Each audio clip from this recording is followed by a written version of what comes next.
सुनो दोस्तों, मैं एक तुम्हें मजेदार कहानी सुनाता हूँ।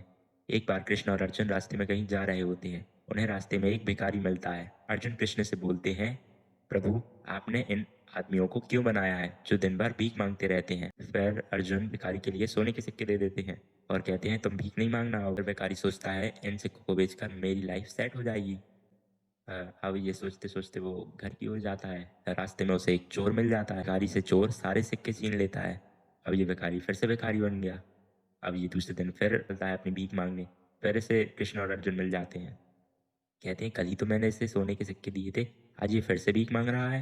तो भिखारी उन्हें पूरी कहानी सुनाता है। अब अर्जुन डायमंड दे देते हैं। भिखारी सोचता है, अब तो और अच्छा है, इससे मैं अमीर बन जाऊंगा। ऐसा सोचते हुए वो घर की ओर निकलता है। जैसे ही घर में जाता है वो डायमंड को मटके में रख देता है। अब उसकी पत्नी आती है। वही मटका लेकर वो पानी भरने चली जाती है। जैसे ही नदी में मटका डुबोया, डायमंड नदी में। भिखारी फिर से भिखारी। अब ये फिर भीख मांगने जाता है। फिर से कृष्ण और अर्जुन इसको मिल जाते हैं। भगवान इसे दो सिक्के देते हैं और कृष्ण भगवान बोलते हैं, अर्जुन, तुम पीछे जाओ, इसके इसके साथ देखो होता क्या है। दो सिक्के लेकर घर की ओर जाता है और रास्ते में से एक मछुआरा मिलता है, जिसके पास एक मछली तड़प रही होती है। तो ये भिखारी सोचता है, इन दो सिक्कों का मैं क्या करूँगा। तो ये दो सिक्कों से वो तड़पती हुई मछली खरीद लेता है। ये मछली को वो उस नदी में डाल देता है। जैसे ही नदी में डालता है, वह मछली के मुंह में डायमंड आ जाता है। चल भिखारी जोर जोर से चिल्लाने लगता है कि मिल गया, मिल गया। चोर वहीं से निकल रहा होता है।